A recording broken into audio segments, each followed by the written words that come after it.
बेचारा। तो मम्मी को ये बात पता ही नहीं है तुम्हारी? नहीं, ये तो खुद ही कह रही है कि सच में देख तेरा दिल भी मानता है। सच में ऐसा कुछ हुआ था? मैंने कुछ नहीं बोला, कुछ हुआ ही नहीं है। जबरदस्ती की तो ऐसी तैसी। मैं सच्चाई बोल रही हूँ, तुम झूठ बोल रहे हो। मेडिकल में आ जाएगा ना सब सच। यहाँ तो मैं जो कर रही हूँ तुमसे क्यों झूठ बोल रही हो? यार, ये भी तो सच बोल रही हूँ, ये भी तो सच बोल रही हूँ। हनी ट्रैप वाली हसीना डी कोड, सही सुना आपने। मैं विजेंद्र पांडे आज आपको IBC 24 महाकौशल में हनी ट्रैप वाली हसीना की पूरी कारगुजारी बता रहा हूँ। आज की तारीख में उसकी उम्र महज 28 साल है, लेकिन उसका शगल था सोशल मीडिया में अमीर लोगों को फंसाना। सोशल मीडिया के ज़रिए ये हसीना अमीर लोगों से दोस्ती करती थी और फिर शुरू होता था ब्लैकमेलिंग का सिलसिला। लेकिन उससे पहले दोस्ती भी मामूली नहीं, बात घुलने मिलने के साथ साथ शारीरिक संबंध बनाने तक आ जाती थी। और उसके बाद ये हसीना शुरू करती थी ब्लैकमेलिंग का काला खेल। महज 20 साल की उम्र से इस हसीना ने रईस लोगों को फंसाना शुरू कर दिया था। कहने को ये युवती जब महज 20 साल की थी, वो जबलपुर के लाल मिट्टी जैसे अंडर डेवलप्ड इलाके की रहने वाली थी, लेकिन कम उम्र में ज़्यादा पैसा कमाने की चाहत, सेलिब्रिटी बनने की चाहत और अपना भविष्य बदल देने की चाहत। इस हसीना ने वो रास्ता अख्तियार कर लिया जो उसे अपराध की दुनिया में ले आया। शुरुआत उसने 20 साल की उम्र से ही की थी और एक व्यापारी को सोशल मीडिया के ज़रिए फंसा लिया था।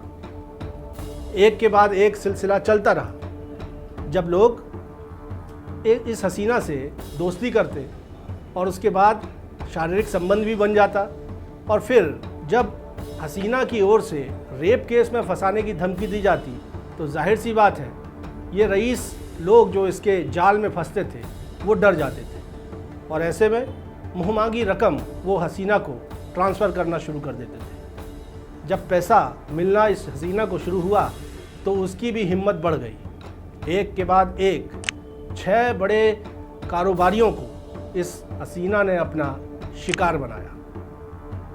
इसकी कारगुजारी का पहला खुलासा हुआ जनवरी 2023 में, जब जबलपुर के एक बेकरी कारोबारी ने हिम्मत जुटाई। इस कारोबारी को भी इस हसीना ने सोशल मीडिया के ज़रिए फंसाया था, शारीरिक संबंध बनाए थे और उसके बाद रेप केस में फंसाने की धमकी दे डाली थी।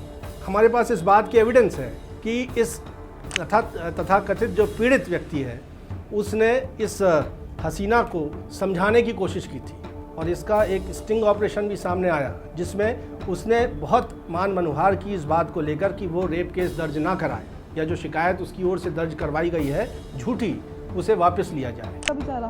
तो मम्मी को ये बात पता ही नहीं है तुम्हारी?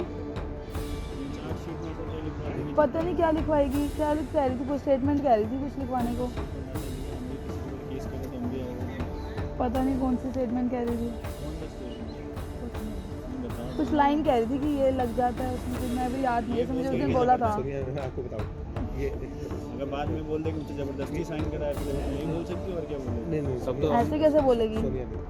ये सारी चीज़ें ना पहले इसके विपक्ष में होंगी, लेकिन धीरे धीरे ट्रैक में आने शुरू हो जाती है। जब बंदा फाइट पे आता है उस फाइट में आपको भी बहुत सफ़र करना पड़ेगा। नहीं, फाइट में ना सच ही निकल के आएगा, क्योंकि ऐसा नहीं है, सच हमेशा सामने आता है। एक फैमिली बैकग्राउंड क्योंकि सच ये है कि वो बेकसूर है, तो वो उसके लिए तो देख भगवान भी नीचे आ जाएंगे उसका साथ देने के लिए। सच में नहीं, ये तो खुद ही कह रही है कि सच में देख तेरा दिल भी मानता है। सच में ऐसा कुछ हुआ था? मैंने कुछ नहीं बोला, नहीं हुआ ना?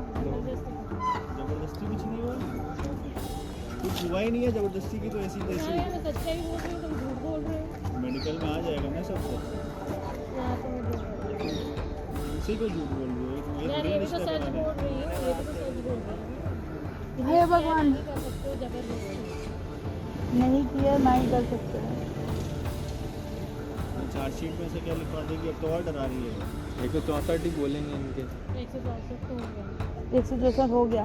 164 पता है क्या होता है? वो तो उसने ऐसा लिखवाया, मेरे को किसने बताया, तूने बताया?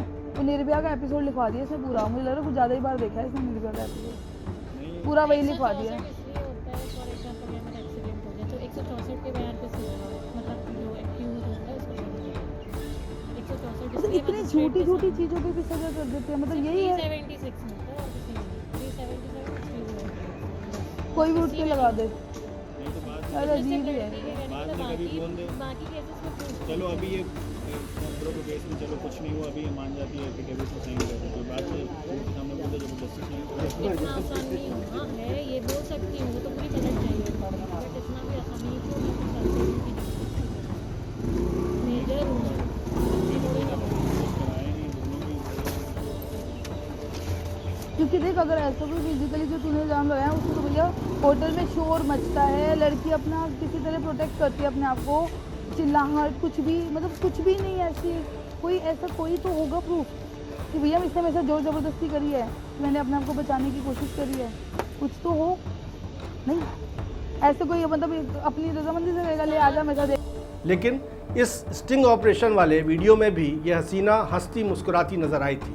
उसके चेहरे का कॉन्फिडेंस देखने लायक था। वो ये कहती थी कि कानून का इस्तेमाल वो जानती है, कानून लड़कियों के फेवर में है, महिलाओं के फेवर में है।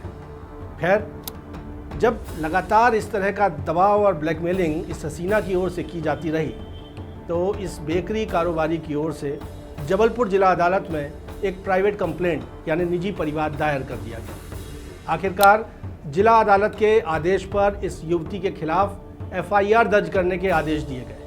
लेकिन हुआ क्या, रातों ही रात ये हसीना गायब हो गई। युवती फरार हुई तो उसकी तलाश शुरू हुई। जबलपुर SP जो तत्कालीन SP थे सिद्धार्थ बहुगुणा, उन्होंने इस हसीना पर 2500 रुपयों का इनाम भी घोषित किया था, लेकिन हसीना की कोई खोज खबर नहीं थी। इस बीच पता चला कि यह हसीना करनाल हरियाणा पहुंच गई और वहां भी उसने अपनी आदत के मुताबिक एक गिफ्ट कारोबारी को अपना शिकार बनाया और उससे मामूली ब्लैकमेलिंग की डिमांड नहीं की, पूरे 15 लाख रुपयों की मांग की। ये पैसा लेने के बाद या इस बात का बहुत ज़्यादा एविडेंस नहीं है कि उसने कितना पैसा ब्लैकमेलिंग के ज़रिए उस कारोबारी से हासिल किया, लेकिन इस बीच जब वो हाल ही में ये हसीना वापस जबलपुर पहुंची तो यहाँ पुलिस ने उसे धर दबोचा। मामला इनके द्वारा परिवार पर में आरोप लगाए गए थे कि उक्त महिला इनके साथ अनावश्यक पैसों की मांग कर रही है और पैसे न देने के उसमें कोई गंभीर धाराओं के मामले कायम करवाने के लिए इसके ऊपर आरोप लगा रहे थे। इनाम 2500 रुपये का नाम द्वारा घोषित किया गया। तो इस हसीना का काम था सिर्फ और सिर्फ रईस लोगों को टारगेट करना, अपने हुस्न के जलवे बिखेरना social media sites Facebook Instagram के ज़रिए। ये हसीना हमेशा तलाश में रहती थी कि आखिर कैसे किस रईस मुर्गे को फांसा जा सके। रईस मुर्गा शब्द का इस्तेमाल इसीलिए क्योंकि उसकी नज़र में ये लोग सिर्फ शिकार ही हुआ करते थे। जबलपुर से लेके कानपुर और कानपुर से लेके हरियाणा तक 6 रईस कारोबारियों को इस हसीना ने अपना शिकार बनाया। अब पुलिस उससे पूछताछ कर रही है और पूछताछ में क्या खुलासा होगा इसको देखना दिलचस्प होगा, लेकिन माना जा सकता है कि कम उम्र में ज़्यादा पैसा कमाने की चाहत ने एक युवती को किस तरह से हनी ट्रैप गर्ल बना दिया। विजेंद्र पांडे, IBC 24, जबलपुर।